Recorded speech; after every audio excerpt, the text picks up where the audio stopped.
I wanted to make my family proud, and I don't understand why I'm different from all the other kids. A lot of people don't know that I had a brain injury when I was a child. One day at school, somebody says, "Hey, look at all the fire engines outside." And most of the kids in the class never saw a fire engine, and firefighters are like my heroes. I want to see it. I take my chair, and I carry it to the windowsill, I put it down here, and I climb on it, and I could just kind of see the outline of it, and I see the firefighters, and I'm on my bliss. And just when I had that highest moment, one of the other kids is grabbing my chair, and I go back to turn like this to see who's doing it, and I fall head first right into the radiator, and I was bleeding, everywhere. There was a pool of blood.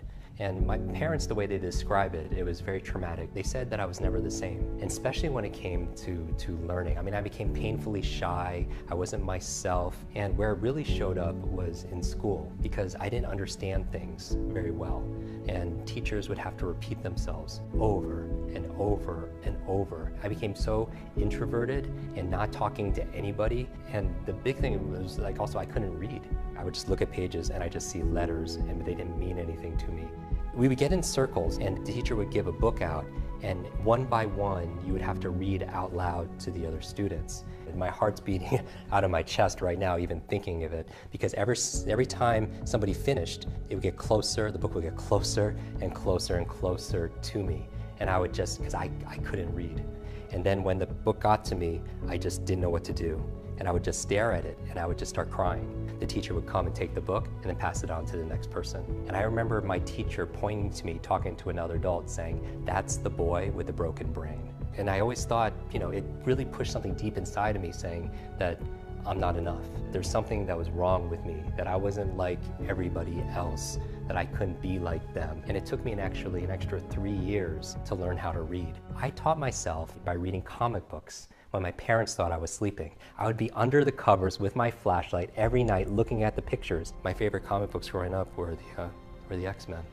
Not because they were the strongest or the fastest, it's just they didn't fit in because they were mutants, and they were bullied like I was bullied, and they were pushed aside and told that they weren't worth anything. It was a metaphor for me of what people were capable of and what humans are, their potential is. At night, when I was doing my nighttime reading, I found out that School of the Gifted, Professor X's school for the superheroes, was in Westchester, New York. And that's where I grew up, in the suburbs of New York City. The next day, I got on my bicycle and I started riding around my neighborhood trying to find the school for the X-Men. And I did that consecutively every single weekend. That's what I did. It brought the words to life, and I learned what reading was for me. And so I remember, though, we had a parent-teacher conference where my parents came in. I had one chance to really succeed, and it was this book report. They were willing to make this my book report, to count it more because I was not doing well. And we decided on a topic, and that topic was on Leonardo da Vinci. She thought that it would be interesting, for me to study, to learn about, this genius. They say that he had dyslexia, and he had some learning challenges. And I had this heart-to-heart talk with my parents saying, I know I haven't measured up to this point, but I'm gonna make you proud. And I picked up every single book on Leonardo da Vinci. I mean, I just dreamt about Leonardo, and at breakfast I would read about Leonardo, and everything was about this person. This was where the spotlight is on you and you have to be able to perform, and this is going to decide if I was something. And that it was more than a book report. And when we get there in class, the teacher said, "Okay, Jim, I want you to give a presentation in front of the class about it." And my life just, right now, my world just crumbled. Because growing up with learning difficulties, I was painfully shy, because it was like going back to that reading circle again, where I had to talk in front of a group of people, because up to that point, I never did that. And so I looked her right in the eyes, because my heart was beating on my chest, I was sweating so much. And I said, I didn't do the book report, and I basically lied. She just took me for my word, and I got a 0. While I had in my backpack, bound this book report, which signified all my dreams and my potential there. I remember to this day walking up, out of the classroom, and there was a trash can right there, and I threw the book report in there. And along with that, everything in terms of my hopes and my abilities, my pride, my promises, it just felt like it just went in the trash. And I still look back with, regret and sorrow that I didn't step up to be able to do that. But I was a product at that moment of my conditioning. I was believing my self-talk that I wasn't enough. Your brain is this supercomputer, and your self-talk is the program it will run. So you have to be very mindful of your thoughts. And so when you grow up with these challenges and you're the boy with the broken brain, you suffer and struggle and you wonder why. At the age of 18, I wanted to run away. I didn't know how to tell my parents how I was going to quit school. And I remember at that time, my friend said, hey, why don't you come with me over the weekend? I'm gonna go visit my family, get some space, get some perspective. And I go to California, and I remember like it was yesterday, the father is walking me around his property and asked me a very innocent question, a question you would ask an 18-year-old kid, but it was the worst question on earth to ask me. How's school? I break down and I just collapse and I just start crying to this complete stranger because I have all the pressure that I'm holding in. And I tell him my whole story about growing up with learning challenges and difficulties and my brain injury, and I'm gonna disappoint my parents and be a bad role model to my younger brother and my younger sister. And he looked at me and he asked me a question. It's, Jim, why are you in school? What do you wanna be? What do you wanna do? What do you wanna have? What do you wanna share with the world? I didn't have any answers because I'd never asked myself that question before. And he pulls out a journal out of his back pocket and he takes out a couple of sheets of paper, tears them out and hands them to me with a pen, and he makes me write down my answers. And he looks at me and he says, Jim, you are this close to everything on that list. And he spreads his index fingers about a foot apart. And I'm thinking, there's no way. Give me 10 lifetimes, I'm not gonna crack that list. And he takes his index fingers and he puts them to the side of my head. And between that, obviously is my brain, meaning that's the bridge to everything that I need in life. That's the key to unlock this, to unlock my dream life. And so fast forward, I'm back at school and I'm sitting at my desk and I have a pile of books that I have to read for school and a pile of books that I committed to that I want to read.